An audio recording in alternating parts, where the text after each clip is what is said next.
Welcome, political science students, to today's Explainer. Now, we are diving into the source material to analyze one of history's absolute best case studies in state collapse and multipolar system formation. We're looking at a massive century-long power shift in China from 1804 to 280 AD, famously known as the Three Kingdoms era. We're going to break down exactly how a centralized authority fragments, how regional powers balance against each other, and ultimately who actually benefits from decades of systemic warfare. Right off the bat, I want to start with this incredibly famous quote from Lu Guanzhong, the author of The Romance of the Three Kingdoms. "The empire long divided must unite, long united must divide. Thus it has ever been." It's a brilliant way to set our macro-historical theme for today. Because we aren't just looking at a simple timeline of battles here. No, we are examining the cyclical nature of hegemony and the really harsh institutional realities of how power consolidates and decays over time. Here is a quick look at the 5 phases of this transition we'll be covering: the collapse of central authority, forging a multipolar system, the balance of power, the bureaucratic coup, and finally, the real winners. Okay, let's jump right into Section 1, Collapse of Central Authority and the Loss of the Monopoly on Violence.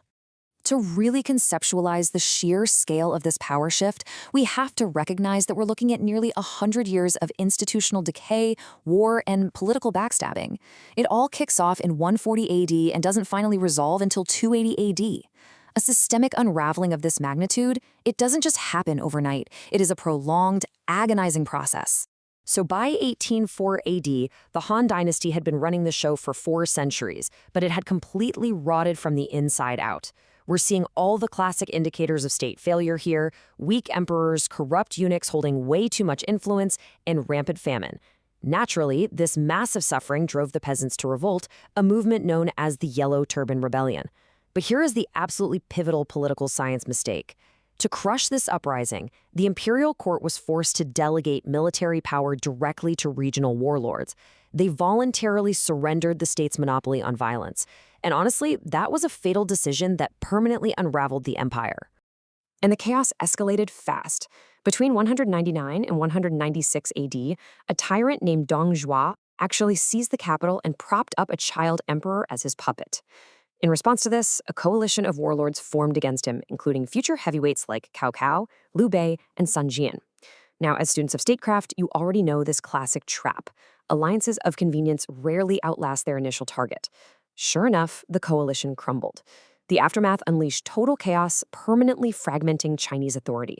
Because suddenly, every local strongman controlled his own territory, and more importantly, his own private army.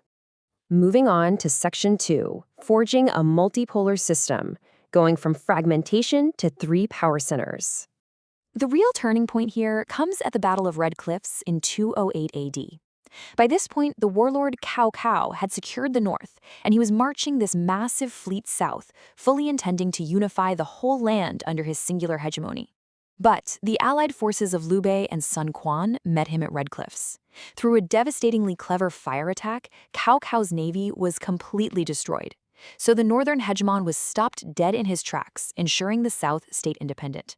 This literally set the geopolitical blueprint for a divided China. Just look at the distinct strategic profiles of the 3 formalized state actors that emerged from all this between 220 and 229 AD. Up in the north, you have Wei, founded by Cao Cao's son, Cao Pai. It was geographically the largest and definitely the most powerful. Over in the west, in Sichuan, we've got Shu, led by Liu Bei. His whole power base was rooted in his claim of bloodline legitimacy to the fallen Han Dynasty. And finally, down in the southeast, you have Wu, led by Sun Quan, which was fortified by some incredibly formidable naval strength. Each of these rival empires claimed the absolute right to rule all of China, which created a textbook multipolar standoff. This brings us to Section 3, the balance of power, and the decades of strategic stalemate that followed. To really grasp this stalemate, we just have to look at the massive clash of grand strategies between 228 and 234 AD. On one side, representing the Shu kingdom, you have the legendary strategist Zhu Jilang. He's launching this series of high-energy, super-aggressive northern expeditions, desperately trying to reclaim the old Han heartland. On the flip side, representing Wei, is his counterpart, Sima Yi. And Sima Yi's strategy was brilliantly, ruthlessly pragmatic. He literally just refused battle. He realized a strategy of slow, methodical defensive refusal, just patiently waiting out his opponents' overextended supply lines and totally exhausting their campaigns. And this brutal war of attrition had severe consequences. In 234 AD, Zhuge Liang dies of illness out in the field, and his aggressive northern expeditions ultimately amounted to nothing. It's a perfect demonstration of how a multipolar conflict can just bleed founding regimes absolutely dry. The greatest military minds of their generation fought to a complete standstill, rendering their massive campaigns totally stagnant and exhausting their respective states. Let's transition to Section 4, the bureaucratic coup. This is where the insider threat emerges. You see, while all these armies were deadlocked out on the borders, a quiet, internal takeover was happening right under everyone's noses.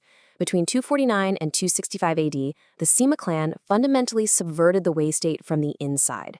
And the methodology of this coup is just fascinating. First, Sima Xiao serves the Cao family loyally as an advisor for decades. He just patiently waits out that founding generation. Then, once the kingdom passes down to much weaker successors, he seizes his moment, he stages a coup, eliminates the ruling region, and basically places his own family above the throne.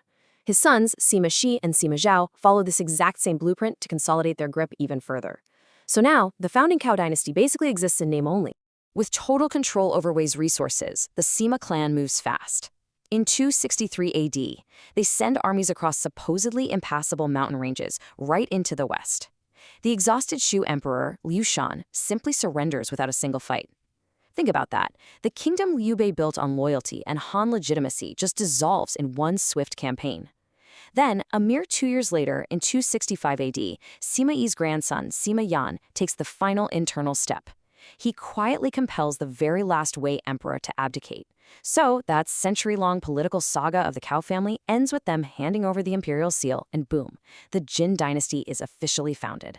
Which takes us to our final section, the real winners. Patience over martial prowess.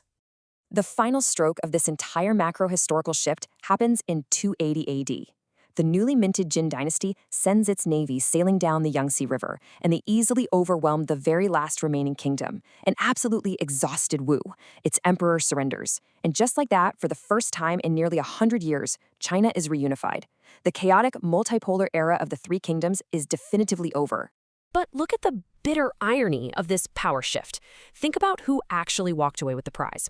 It wasn't Liu Bei with his moral righteousness and claims of legacy. It wasn't Cao Cao with his cunning and his massive armies.